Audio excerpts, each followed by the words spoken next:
I originally got into chiropractic. When I was 15, I hurt myself, and so a chiropractor helped me when no one else could. So I had a chiropractic experience. Couldn't sit down. Chiropractor adjusted me 3 times, and I was totally fine. And I was into sports, and I was headed toward the health field anyway, so it all worked real well for me. So that's all I've ever wanted to do. I've never wanted to do anything else.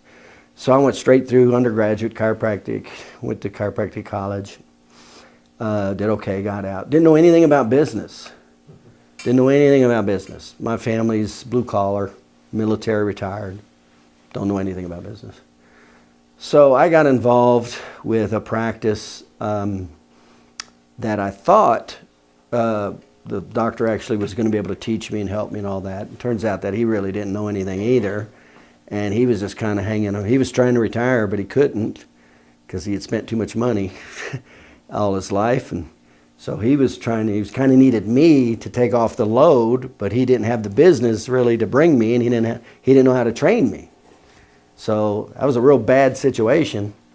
I put my diplomas up and all that, and I didn't know how to get patients. I didn't know how to talk to them. I didn't know how to keep them. I didn't know anything. So I was going broke. I'm living in a apartment on a floor in a sleeping bag. That's how my chiropractic career started. And that didn't last very long till I finally had to make some money. So after a couple months, I'm like, I got to make some money somewhere, because I don't have a background of coming from money. So I actually got lucky. A friend of mine who had been in practice for several years, he actually injured his wrist, and he needed carpal tunnel surgery on both wrists, which is a ligament injury. So he knew this was going to be like a year to do them both and to have them heal right and all that. And so I came in to run his practice, to trail his patients, run his practice while he had surgery. Well, the good news is he actually knew business. And now he couldn't just do like most associate positions where they'll just kind of keep you off and have you treat patients and never teach you the business part. That's how most he couldn't do that because I was his livelihood. So he had to teach me the principles of the basics of marketing, patient education, retention. So now he wasn't great, but he was definitely more business minded, and he knew the basics. So I ran his practice for about a year while he healed. I still didn't have the money to open, so I was saving money. But now what happened is I was trained, and I had no idea the power of what was about to happen because I was trained. So then I took over a satellite office for a doctor, and it was the same thing. He'd brought in a guy out of school that didn't know what he was doing, and he was at 39 visits a week when I took over. In other words, it was going under. So I took over, but now it was a whole different story. I was trained. So in 3 months, I took it from 39 visits over 100 visits. And in 6 months, I took it over 200 visits a week. And in 6 to 8 months, I needed an associate doctor for the practice that I was running for somebody else. That was the power of training. Knowing the difference between business and not knowing business, market forces and not knowing market forces. He wouldn't sell me the practice because I was making him too much money. I was an associate in a satellite office that I had an associate, if you can imagine that. So he wouldn't sell it to me. So I squirreled away equipment in my parents' basement, basic equipment, when I was going to get started. So I had an X-ray down there. I bought equipment. So I went ahead and decided to start because he wouldn't sell it to me. And I was in 800 square feet. I put everything together, 3 treatment rooms, everything. And in 6 weeks, I hit 100 patient visits a week, my 6th week in practice. The national average after 14 years in practice is 107. And in 6 months, 8 months, something like that, I'm seeing over 200 visits a week. My first year, I profited $232,000. That was the difference in knowledge and skill. When I didn't have it, I was broke, living on the floor of an apartment out of a sleeping bag, to now having the knowledge and skill, making $250,000 a year. My first year in business. So I did that for a couple of years, and then I just kept going. And then I just wanted to get a little bit more, to me it was a little boring, so I added personal injury. Personal injury to me was like a challenge, a little more challenging. So I started learning personal injury, doing personal injury, and I got really good at it. So then I took on my first associate doctor. And my idea was going to have two to create wealth for me. I thought, well, I'll have my practice, because I knew you couldn't get wealthy in being a chiropractor alone. I knew that. You could make a good income, but you couldn't get wealthy. So you had to know how to leverage time or money. So my idea was to have my practice, a satellite office, and then I was going to invest in like franchises, like McDonald's, things like that. Well, the more I talked to them and I looked at the numbers, everybody I talked to said, well, why don't you just do what you do? When they found out how much it cost to open an office and how much profit there was compared to a McDonald's. At that time, it was $750,000 investment, 18% profit margin. So compared to what, I could open a practice for $20,000 and make $150,000, $200,000 profit. So that's what started me going to the associate doctors and opening offices. So I brought on my first associate doctor, trained him. Well, I opened my first office, but I didn't know what I was doing. I didn't know how to train somebody. So it was in the red. It kept going down. Doctor there it was like me out of school. He didn't know what he was doing. He was losing patients left and right, left and right. And I kept going over there 3 times a week because it's losing money, and you get tired of writing checks. And then finally I said, this isn't working. And because then my practice started suffering. I go, we got to stop the ship here, because now both of them are going down. So I decided to go ahead and change my business model to where I would owner finance that office, train the guy in my office before he went in there so he actually knew what he was doing. Kind of like me. I was trained before I went out. And it made a whole difference in the world. And so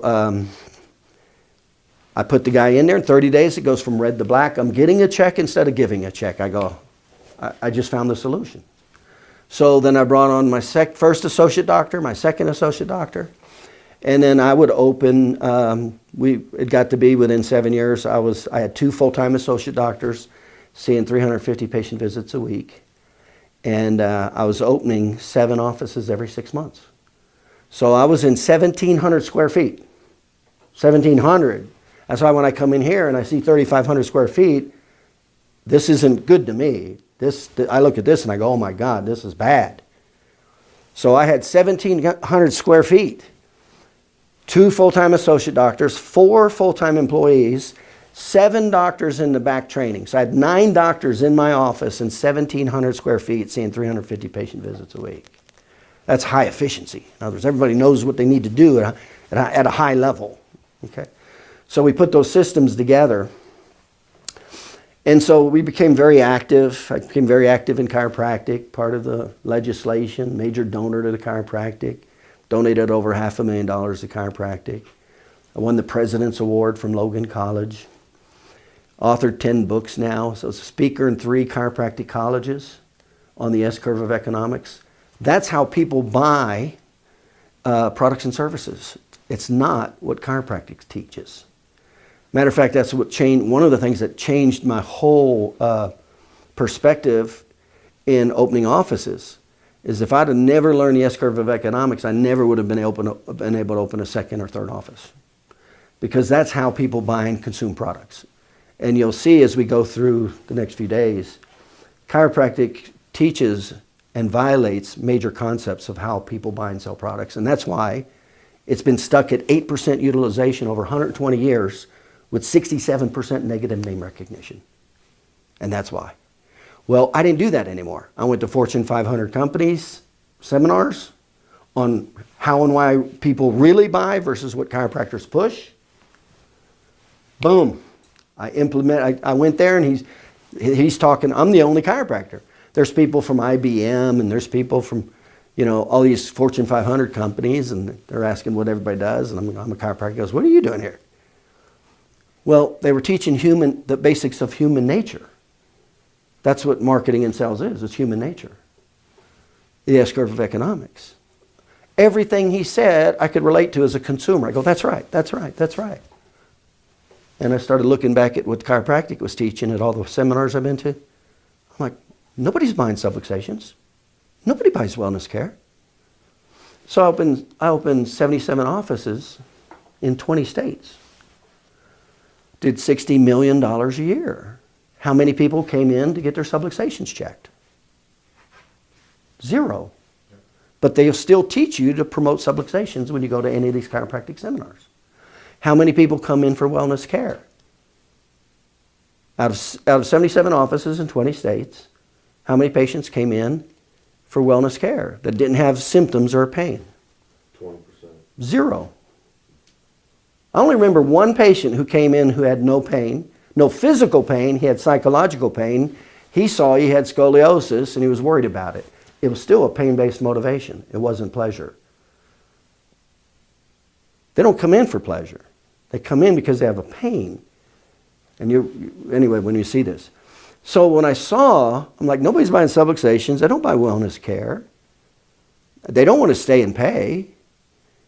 And I'm like, man, everything chiropractic's doing is violating the basic concepts of the S-curve of economics, how people buy products and services. Well, I didn't do that. I did what Fortune 500 did, and I did $60 million a year. In 7 years, I had 35 offices. In 9 years, I had 77 offices. Now, the bad news. I bring somebody in, a compliance officer. We're pretty big. I want to make sure everything's running right. I'm also an intern from school, where doctors come from school through my office, their senior year, senior trimester. You guys probably did that. So I was one of those doctors too. And one of my patients, and we used to train them, and so one of my patients was an ex-U.S. Marshal, and he opened like a surveillance type business, audio-visual. So he saw we were training, and he said, well, why don't you just video train? I said, can you do that? He goes, yeah. This was out of Kentucky. In Kentucky, it was a one-law rule. If one person knew it was being recorded, it was legal. I'm like, oh, okay. So we did that for about 6 months. I brought the compliance officer in. He had been in practice about 15 years, and he'd written a couple books, but he never was successful. He was one of these guys that thought he was successful. He taught some seminars, wrote a couple books, but he never saw more than 80 visits a week. So he was never successful in his practice. We bought his practice. I took one of my young guys out of school who didn't have his credentials, trained him in the business, put him in that office, and in 90 days, it went up to $250,000 profit. That's the difference between knowing business and not knowing business. Well, it pissed him off. He wanted it back now. Now it's a huge money machine that he's never seen in 15 years. Now he knows how bad he was. I said, no way I'm giving it back to him. So he files a huge fraud complaint against me. 18 pages, the largest complaint in the history of chiropractic. Filed a whistleblower TCAM lawsuit, alleging fraud. The book's this big. So that created a lot of problems.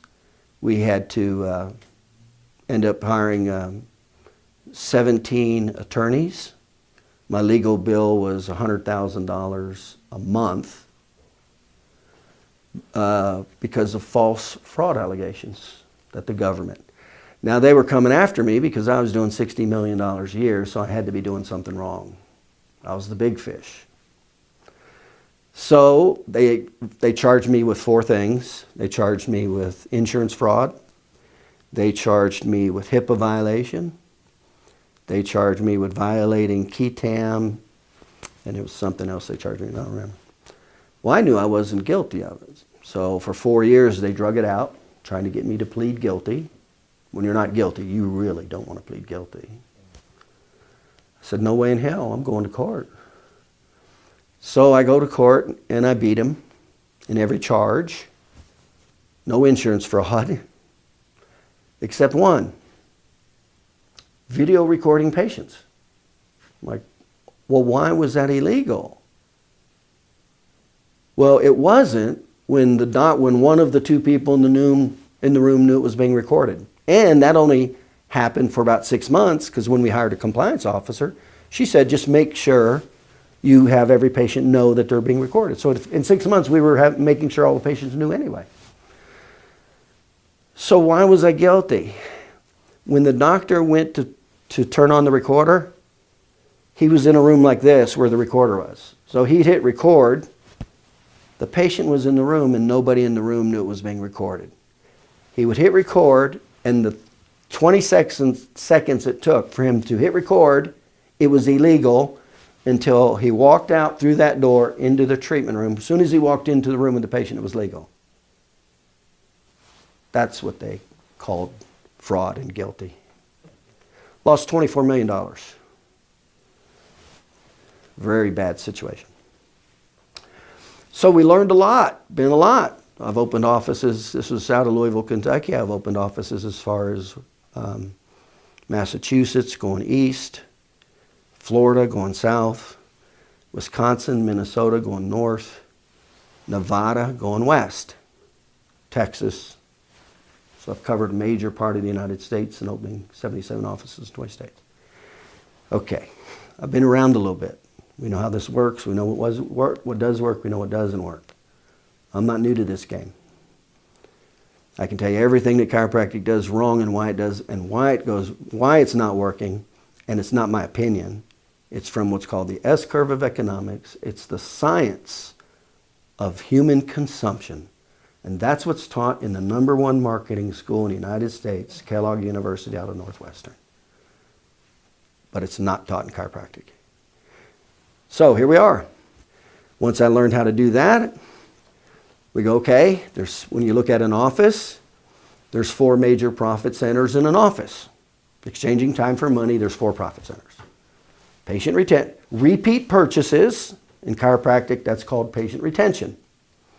New business, in chiropractic, that's called new patients. The fees you charge, and your overhead. That's it. Those are the only 4 profit centers, exchanging your time for money. Okay, now only 1% of the population becomes millionaires doing that. 14% become millionaires leveraging their money. Stocks, bonds, mutual funds. 70% of millionaires become millionaires leveraging time and money, and that's 70% is in real estate. So 85% of the people that become millionaires leveraging time and money, not just doing the work. And 70% of that's from real estate. So that's what I did. I learned all 4 profit centers to maximize my profit. Then I learned how to hire and train associate doctors, which one would fit in which business model and why. Then I learned the stages of training them, the different business models of what would work best for that doctor. And I invested in real estate. And that's how I became a millionaire at age 32. So that's the beginning to the end story. So that's what I do. I'm a consultant. I teach chiropractors how to build highly profitable practices, #1. Then I teach them how to leverage their time through how to hire, train associate doctors. My associate doctor program is very different. Our associate doctors, the way we structure it, it's better for our associate doctors to stay as an associate doctor than to go on their own. The way we structure it, to make it a win-win. That's why doctors hire me. And then the 4th reason is how to purchase real estate, quality real estate, with owner financing. So doctors hire me as a consultant, be highly profitable, the 4 profit centers, how to hire, train associate doctors, how to open multiple offices. And I do put an emphasis in personal injury. I am a personal injury expert, and I do teach it. And then I teach chiropractors essentially how to have a highly profitable practice, freedom lifestyle. Even our associate doctors can take off and still get paid. You're an owner, you can't even take off and get paid. You lose the money. And how to invest in real estate, and that's how our doctors become wealthy. My program is 18 months. You follow my program, it shows you how to make $1 million a year working part-time in 18 months. That's if you're diligent. If you're slow, it takes about 36 months. So that's who I am. That's where I've been. That's where I come from. Okay?